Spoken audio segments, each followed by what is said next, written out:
Cette vidéo a un débit rapide pour des raisons techniques. Mais les plateformes de visionnage ou d'écoute vous permettent de faire varier la vitesse de débit. Nous vous souhaitons une bonne écoute. Cette vidéo podcast se veut un texte lu principalement et illustré notamment par des références originales.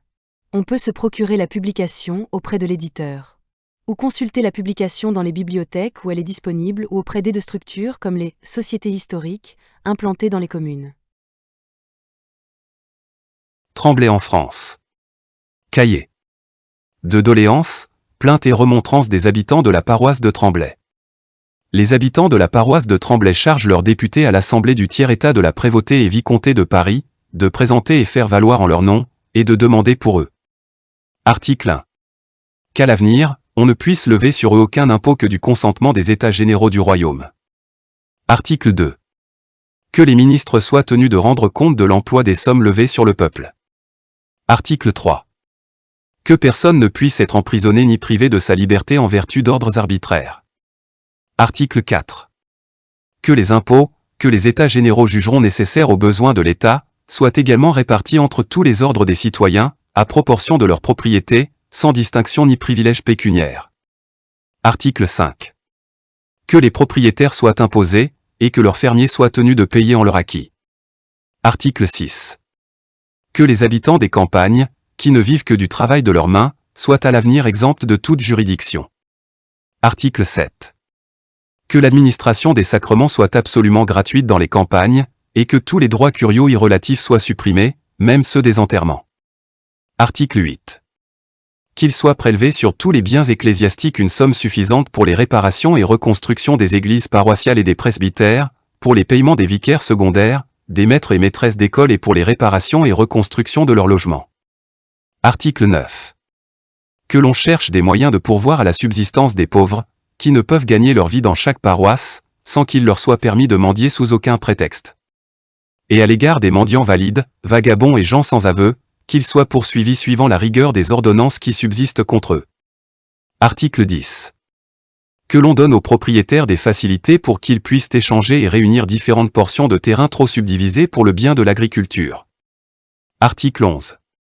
Considérant le tort inappréciable que font aux cultivateurs les seigneurs qui abusent de leurs droits de chasse, en laissant de trop grandes quantités de gibier de toute espèce, qui consomment les récoltes, et causent ainsi le malheur et le désespoir de cette précieuse classe de citoyens, notamment dans cette paroisse, lesdits habitants demandent qu'il y soit pourvu par d'autres lois que celles qui subsistent à cet égard. Article 12. Que les seigneurs soient tenus de payer les délits causés par le gibier. Article 13. Qu'ils soient condamnés, sur les conclusions du ministère public, à une amende du double de la somme à laquelle lesdits dommages auraient été évalués. Article 14. Que le port d'armes à feu soit interdit aux gardes-chasse. Article 15. Qu'on laisse subsister les peines établies contre les braconniers avec armes à feu, mais que pour tout autre délit de chasse personne ne puisse être condamné qu'à des simples peines pécuniaires. Article 16. Que les remises ou garennes qui ont été plantées sur les terres de différents propriétaires, soient arrachées et que les seigneurs ne puissent en avoir sur leurs pièces de terre qu'à une grande distance des pièces voisines. Article 17. Que les communautés puissent choisir 3 personnes d'entre leurs membres pour juger définitivement et sans frais les contestations dont les fonds n'excéderont pas la somme de 100 livres. Article 18. Que les parties soient libres de porter les autres contestations en première instance devant le juge royal du ressort, ou devant celui du seigneur, à leur choix. Article 19. Les journaliers et ouvriers de cette paroisse de Tremblay chargent expressément leurs députés de solliciter le roi et les États généraux d'interposer leur autorité afin que le pain soit toujours au plus à 2 sous la livre, et la viande à juste prix, et que le prix de leur salaire soit augmenté. Fait et arrêté en l'assemblée de ladite paroisse tenue en la manière ordinaire et accoutumée, le lundi 13 avril 1789, à laquelle étaient présents les habitants sous-signés, et autres qui ont déclaré ne savoir écrire ni signer. Signé Prévost, syndic municipal, Maheu, Souplet, Coquart, Desjardins, Quesnoy, Corbon, Louis-Noël, Corony, Merlan, Joly, Legrand, Étienne Fauquet, Remond, François Échard, Huineau, G. Charpentier, C.M. Nicolas, Jean Cousin, Charpentier, Boutron, Courtier, J. Gatelin, Jean-Baptiste Masson, Louis Brouy, Moneux, Després, Troiseuf, Decoudion, Blesson, Charles Douillet, A. Nicolas, Jean-Louis Poiret, Lemoine, Louis Gatier, Gauthier Dubreuil, Bailly de Tremblay. Paraphé Nevariture. Signé Gaultier Dubreuil. Quelques notions utilisées. Aide, impôt sur la consommation et la circulation des denrées dont les taux et l'assiette sont d'une grande complexité. Les boissons sont les denrées les plus imposées et les plus impopulaires, les droits sur les boissons consommées par le producteur au-delà de la quantité fixée pour sa consommation personnelle. Sa perception peut s'accompagner de contrôles et de perquisitions très mal supportés par la population. Bénéfices, charges ecclésiastiques, on distingue les bénéfices majeurs, attribués par le roi, rente, fermage, et les bénéfices mineurs, dont les titulaires sont choisis par concours ou par des patrons, laïcs ou ecclésiastiques. Beaucoup sont donnés à des laïcs à charge pour eux de trouver un desservant et de l'entretenir, portion congrue, appelée gros du curé. Capitation, impôt direct créé par Louis XIV en 1695, au XVIIIe siècle, le clergé et la noblesse obtiennent divers adoucissements, la capitation est essentiellement payée par le tiers-état. Casuel, redevance payée au clergé à l'occasion de cérémonies religieuses, baptême, mariage, enterrement, messe, variable en nombre et en prix.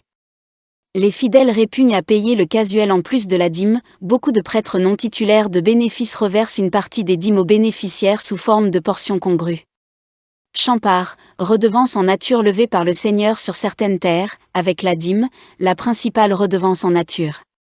Colombier, droit d'avoir un colombier et des pigeons, généralement réservés aux seigneurs aux justiciers.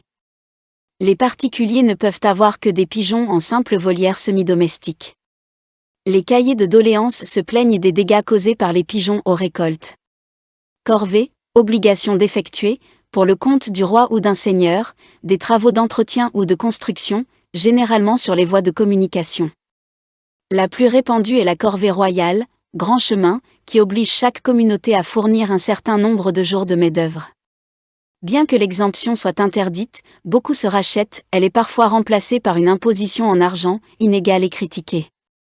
Dîme, impôt payé au clergé, levé avant tout autre impôt sur les récoltes, sauf bois, étangs, prairies naturelles. On distingue grosse dîme, vin, céréales, et menu dîme, fruits, légumes. Créée pour subvenir aux besoins du culte, sa quotité est d'environ 1/10. Souvent perçue par des bénéficiaires absents, elle est très critiquée. Droit de minage, droit perçu au nom du seigneur qui fournit la mesure et paie un mesureur pour constater légalement la quantité de grains vendus. Gabelle, impôt indirect sur le sel, monopole d'État. Les gabelous ont droit de perquisition dans les maisons pour traquer la contrebande, leurs méthodes brutales et amendes sont particulièrement haïes. Laboureurs, paysans, propriétaires ou fermiers, possédant au moins une charrue et les animaux de trait.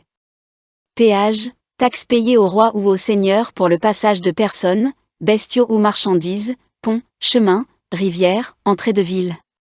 Plaisir de Sa Majesté ou du roi, désigne habituellement la chasse royale, on dit aussi plaisir de chasse. Regratier, vendeur de sel au détail, achète ce droit aux fermiers des gabelles. Syndic, représentant en justice de la communauté rurale, à l'origine élu, de plus en plus désigné par l'intendant, préside l'assemblée des paroisses.